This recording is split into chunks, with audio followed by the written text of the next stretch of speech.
rock bottoms are an opportunity to grow more fully into ourself, into our fullest expression, to step more deeply into our purpose.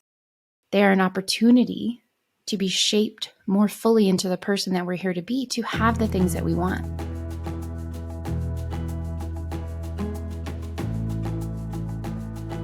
Hey friends, welcome back to the Make It Inevitable podcast. I am your host, Stephanie Zamora, and today I want to talk about the energetics of rock bottoms and how to grow through them. Rock bottoms are situations and experiences and seasons in our life where it feels like the rug has been pulled out from underneath us. We've lost our footing, we've lost our sense of safety and security, we've lost our sense of worth and deservingness, we've lost our sense of self. And that can happen from different challenging chapters and big life transitions. That can happen from trauma, loss, so many different things that just shake our foundation and shake our sense of self. And this is not to say that the universe is punishing us. It's not to say that we are causing rock bottoms to happen, but there is also a very unique energetics at play when we're in rock bottom periods. And I have experienced many rock bottoms in my life throughout the course of time, throughout the course of evolution and growth. And the most significant was my loss, my traumatic loss. I was in a very growth-oriented and expansive place at the end of 2014. I was really focused on stepping more deeply into my calling, my purpose work.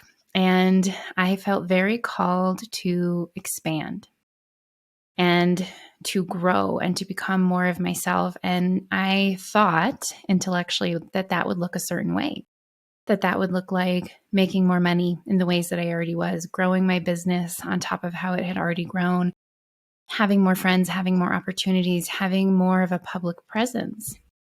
And instead, I experienced a very traumatic loss. And at the time, I did not understand the energetics piece. I was very just knocked over by that loss. And it really not only ripped the rug out from under me and shook the foundation, but shifted my center of gravity. Because when the ground shifts beneath our feet, our center of gravity shifts with it. That means that it's hard for us to orient to ourselves. It's hard for us to find our footing, to find a sense of steadiness, to even find alignment, because everything has moved. So even if everything around you has stayed the same, it becomes very difficult to reorient to things. And even to reorient to yourself, because especially these really big traumatic losses and experiences, and even those big life transitions that just alter us so deeply, like divorce, or even being laid off, being fired, choosing to leave a job, choosing to move across country away from your family.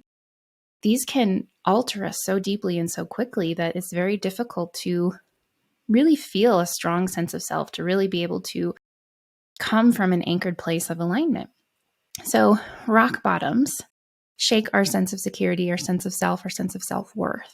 And it feels like we've just taken a big tumble and we've hit the ground and we don't quite know where to go from there. And it can feel like no matter how hard we fight, no matter how hard we claw, we can't seem to get back up. We can't seem to get back into motion. And even if we can find the energy and we can find something inside of us to start pulling our way forward, we don't know where we're going. We don't feel secure in ourselves or in our life or in our relationships or in our work or our finances. And often what it is that we go through shakes up our sense of self-worth.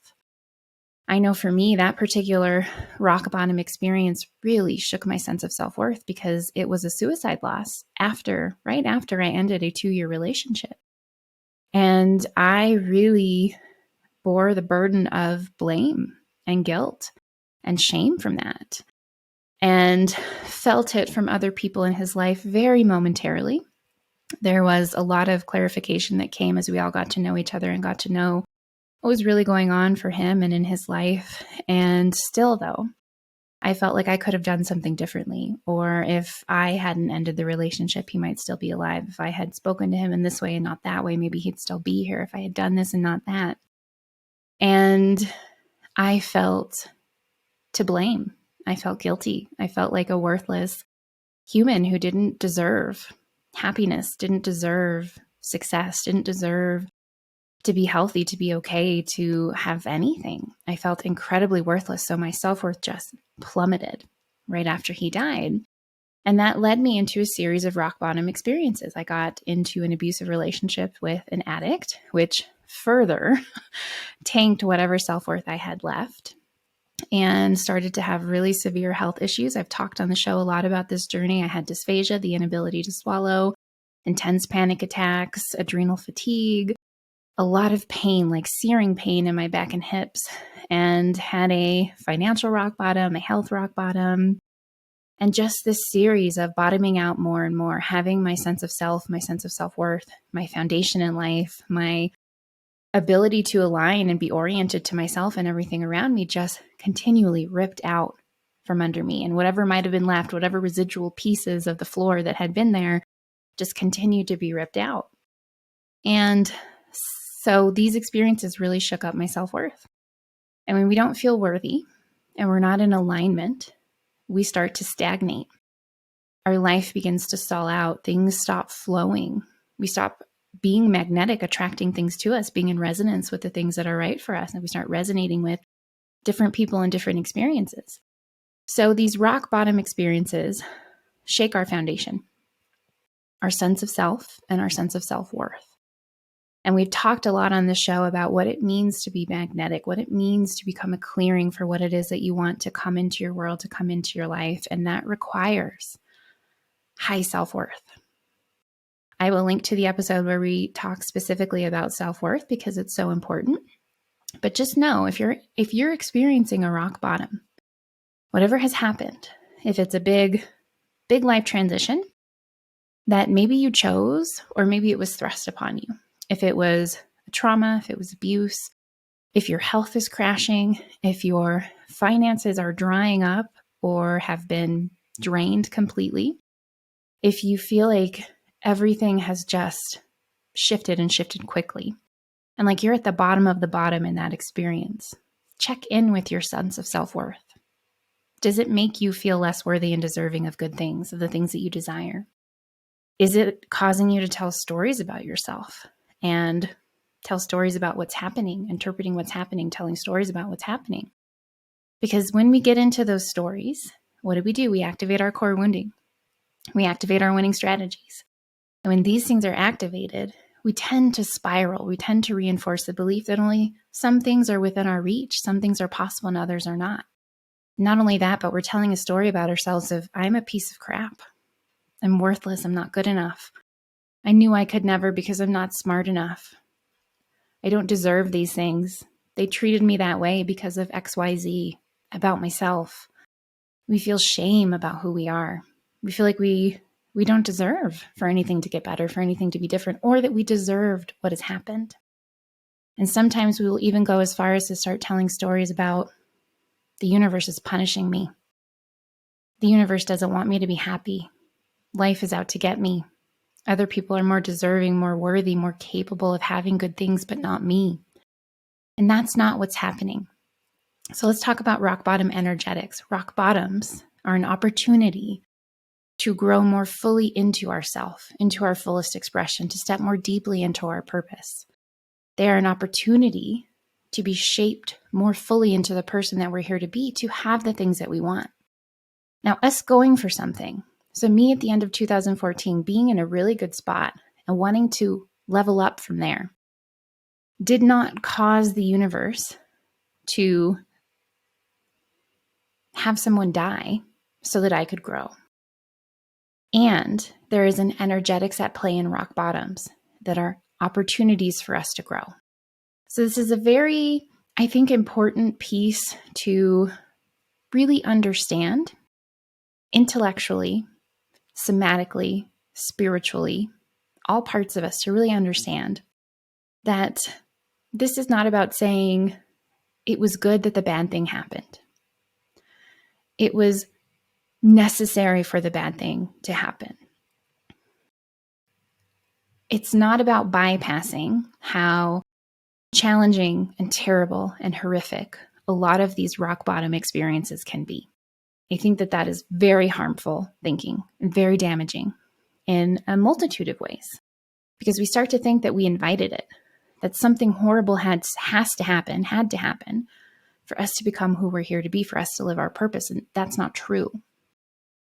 And we start to bypass over all of the very human, very important emotional pieces of these rock bottom experiences that we go through. So rather than grieving, rather than facing the trauma, feeling through everything that's here, letting ourselves fall apart as much as we might need to, like unravel and come undone, so that we can start to reorient and reconfigure and grow through this when the time is right. We bypass all of that. We go right into everything happens for a reason. The universe is just shaping me. The universe is just giving me a test and an opportunity to grow. It is an opportunity to grow. But we don't want to bypass the hard parts of these experiences. And I've written about this a lot. I've talked about this a lot. I recommend, if you're interested in the story and my process of going through healing from a really traumatic, tragic experience, I really recommend reading my memoir. I lay out everything that I went through, all the ways that I navigated my way through what was hard and what hurt, what was awful and uncomfortable and felt impossible, to get to a place of being able to make meaning that made sense for me from the experience without washing over, bypassing, dismissing the fact that it is horrible and awful that somebody died. So this is a delicate balance that we have to hold. And there can be a lot of rhetoric in the manifestation and the personal growth and the spiritual communities to just immediately see everything as a divine agreement. We came into this life, we chose every obstacle that's in front of us. This is the universe giving us tests, helping us grow, shaping us. There is a spiritual element. There are some things that are divinely orchestrated. There are many things that are spiritually guided. The universe is always shaping us. Life is always shaping us. And there is a very real human element to our experiences. And that human element is crazy and chaotic. And a lot of people who are hurt and wounded just slamming into each other left and right, leaving bumps and bruises as we go. So we have to hold both, which means we don't look at rock bottom experiences and bypass the human experience of loss, of tragedy, of trauma, of our emotional response and experience. We want to separate from our stories and interpretations. Absolutely. We don't bypass our feelings. We don't brush things off as the universe is testing me. The universe is pushing me to grow. It's shaping me more into my purpose. That is a place that we get to eventually. We have to process through our feelings, which is what I had to do. I had to feel my grief and shame. I had to bottom out multiple times in many different ways in order to really start to do the work to heal. And as humans, we are meaning-making machines, but we shouldn't make meaning right away. When we do that, we bypass, because usually it's just that this is meaningful in some way. Let's skip ahead to the part where I'm shaped and purposeful and thriving because of it. We have to feel our feelings. We have to go through it. We have to really experience the process of grief and loss and healing trauma and piecing ourselves back together and possibly even unraveling more before we do any of that, coming undone even more before we can heal, breaking things that didn't break all the way through so that they can begin to mend in the ways that they are supposed to.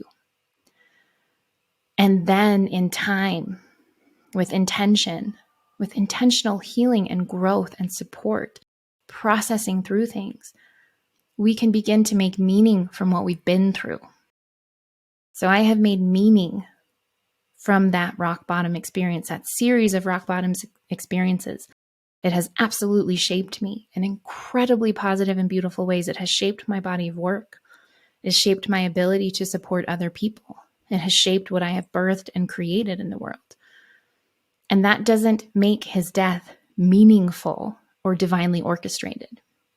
So I say that for people who are really deep in the depths of your grief, even if you're further beyond it, to really hold the duality of these experiences. There are divine opportunities and divine elements at play. We are always being shaped if we choose to allow life to shape us in productive and purposeful ways. Everything that we go through will shape us more deeply into who we are here to be. That does not mean that the horrible things had to happen or that it was good and beautiful that they happened. It's what happens after that. So, rock bottom energetics is something that I'm revisiting right now because I have been through many rock bottoms around different things. And I'm going through another one. I'm going through another one with aspects of my work, aspects of my health, especially right now. And loss in my life, losing both my cats 5 days apart, and then going into this series of health experiences that have really rattled my sense of security, my sense of self, have caused me to question my sense of worthiness, my sense of self, my sense of deservingness for what I want and who I'm here to be. And because I understand the energetics and because I am very well versed in duality, I'm able to navigate through this while holding both. Holding the human frustration and emotions and sadness and grief, the not knowing, the confusion, the wanting to quit and give up at times with, how is this shaping me? How do I want this to shape me? What is the lesson here to learn? Without bypassing that grief for the cats, that grief for aspects of my health, for the way that these health experiences have rocked my sense of self, my foundation, how there's frustration, confusion, questions, stress. I'm feeling all of that in real time, so it's not getting stored in my body, and I am leaning into the work that rock bottoms invite us into. And to give another example of rock bottom experiences and how we can grow through them. So again, rock bottom energetics, let me just clarify that again really quickly, and then I'll give you another example. So rock bottoms shake up our sense of self, our self-worth and deservingness. They shake up our sense of security, our sense of steadiness in ourself and our life, our ability to be in alignment and to orient to ourselves and everything around us. So they are this like rattling of us and our lives. The energetics here is it's an opportunity to come into deeper alignment, to step more fully into our full expression, our most aligned life, our true purpose, our contribution. That is the energetics of a rock bottom. That is the invitation of it. And when we can go into rock bottoms with this lens, rather than go into our stories and interpretations, we're able to look at it as what is here for me to learn and to grow through after. And as we process our feelings, our human experience, we're not bypassing. It's an opportunity to look at what's the invitation here? What's the opportunity to grow more fully into myself, into my purpose, to align with what it is that I want. Because remember, our desires that we're going after our big, impossible desires should be anchored in our purpose, our fullest expression. What we are here to be, to have, to do, to create. So that's what the opportunity is, the energetics. So at the end of 2021, earlier in the year, I had ended a 2.5-ish year relationship. And that experience, that breakup, and the events that unfolded after it, such as him moving right on into a new relationship, and me having to face the patterns that I had been in for the last several years with men in relationships, and really face and feel the trauma bonds that I had created. And really see that even in choosing a better relationship after the abusive addict, I was still really low. And I've talked about this before. So the trajectory that I was on before the suicide loss was up here. And the suicide loss dropped me, and the abusive relationship dropped me even further. And so I took a step up from there into this relationship that I'm talking about ending in early, mid 2021, about this time in 2021. So I took a step up, but I was still so far down from where I had been before, self-worth-wise, standards-wise, sense of deservingness, sense of self, being in alignment. And I had to really face that. And while I was facing that, while I was really doing the work to heal from all of the trauma that was still lingering, to heal the trauma bond that I had, to heal from that relationship, to heal all the ways that my self-worth had been destroyed, to repair that in myself. I really started working on my self-worth again, trying to love myself, tend to myself, care for myself in my life in a way that I just hadn't since the suicide loss. I had to face that. And while doing that work, which was painful and required me to come undone in certain ways even more than I had, and to face parts of myself that I didn't realize were still wounded and broken. And I was doing a lot of processing work that summer and that fall. I entered into a shorter term relationship with someone who had been in my life for a long time. And it was a absolute disaster.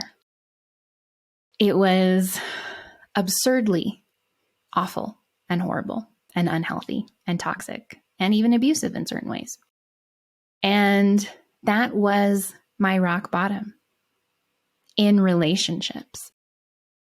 Crazy for that to be the rock bottom, considering other things I had gone through: the suicide loss, the abusive relationship with an addict, the relationship with someone who was so unavailable that I really, really got to feel and get to know my abandonment wounds.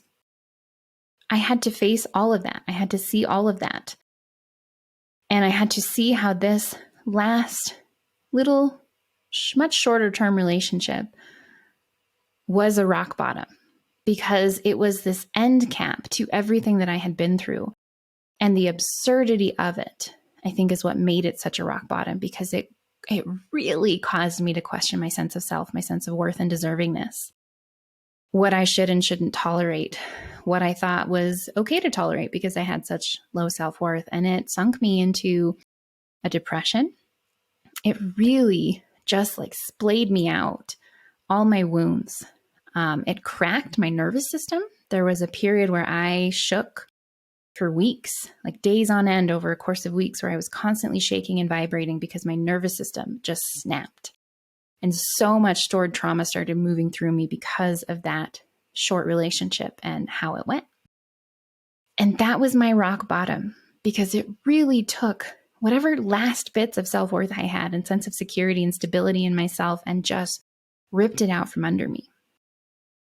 And I allowed myself to feel my feelings around that. I did a lot of processing work. I went back to my therapist. After that, I got a lot of support from friends and family, and took the opportunity for what it was. Because I remember when that short relationship ended, very clearly being done.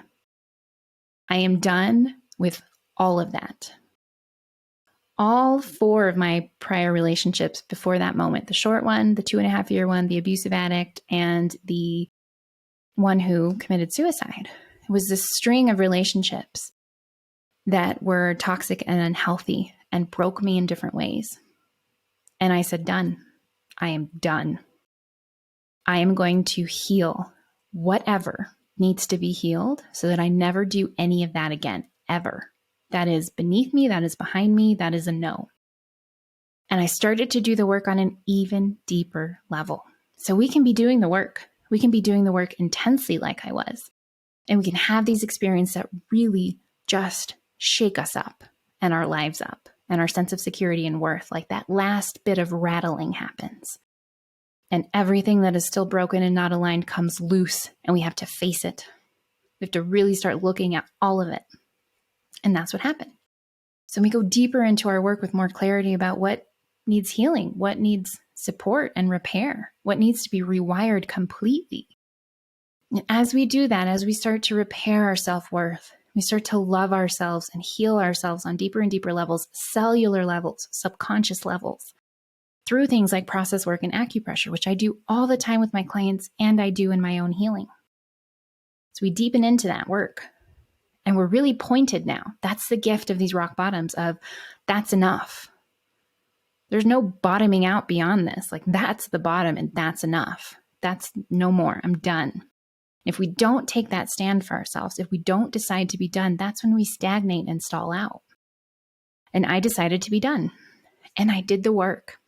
And I started to have these kind of energetic checkpoints come in. That's what I call them. Other people refer to them as tests. When old things are still circling around us and they come into our sphere and we get to say, nope, It's an opportunity to check in. Where are my energetics at? Am I going to go backwards? Am I going to say no to this? And I said no. And every time those checkpoints, those tests would come in, and they'd be better and better, closer and closer to what I wanted. And I would say, nope, nope, not that, not quite, nope. And I would do it from a much more steady and worthy place. Nope. And because of that, I aligned with my partner, my person, my match in every way, the person that I'm here to do life with. And it was worth all of that. That doesn't mean that I had to go through an absurdly awful, horrific experience in order to get here. I did go through that. I did go through a rattling. And even though I wouldn't wish it on anyone or say that you should go out and find that, it's exactly what I needed to finally say no. Really, done, no more. Absolutely not. And to prompt me to do the work, to come into deeper alignment, to start living a life that felt like me so that I could align with my right person versus getting sucked into other people's worlds and what it is that they wanted. I had to do that work. I had to choose to do that work. And it was painful and it was hard and it was frustrating. There was a lot of emotion. There was a lot to face, a lot to process, a lot to repattern in my subconscious. And I had to go through all of those checkpoints and say, no, not this, no more. Close, but not quite. So that I could say yes. And I can have a completely different experience than I have ever had in relationships, ever. So rock bottom sucks, to put it very, very lightly. I'm going through another one, like I said, with my health, with certain elements of my life, things that I was already doing the work around, and I'm getting this final rattling, this final shakeup. And I'm feeling my feelings around it. I'm going through the process of not storing that in my body, of not bypassing it, of feeling it. And I am looking at what is here. What is the opportunity in this rock bottom? Because when we take that opportunity without bypassing, you can't really take advantage of the opportunity if you bypass. You won't get far with it. If we bypass, we're not healing and feeling what needs to be healed and felt. We're jumping ahead, trying to make meaning where there's not meaning yet. So I'm feeling my feelings and I'm seeing the opportunities. And when we can see those opportunities and we can act on them without bypassing, we level up massively because we've gone through that final shakeup. And sometimes there's a series of shakeups like there has been for me. And that is frustrating and horrible in some ways, and opportunities for me to see more clearly what's here. This is what I say I want, and I'm done with all of this. So now I have to deepen into my work. I have to reorganize myself even more. I have to honor my worth, my deservingness, and I have to do the work on an even deeper, more intentional level. And having gone through rock bottoms, I can see, because I know, what's coming. What's coming is even more health and vitality, more alignment, more ability to show up, fully express, and create what I want. So if you're in a rock bottom, please take the time to feel and heal. Take the time to do that deeper processing and repatterning work. And when the time is right, start to ask yourself, what's the opportunity here for more full expression, for more alignment in my life with my purpose, with who I'm really here to be? And there are different steps that we take when we start to do that work. And I'll talk about those more in an upcoming episode. But for now, if you're in a rock bottom, take that time to feel and heal. Really honor what's happening for you right now in a clean way without story and interpretation. And when the time is right, deepen into what's the opportunity here. If this was pointing to something somewhere, something in me, something in my life, that if I do the work around this, if I become a master at this, I really deepen into my healing more intentionally, get more support, whatever it takes, what will become possible for me? What is it that I want that it feels like this rock bottom is stripping away from me? When really the opportunity is to allow the rock bottom to align you more deeply, more quickly with what's right for you. If you need support, please reach out. I will leave some links below for one-on-one opportunities if you need help. And I will be back soon with another episode.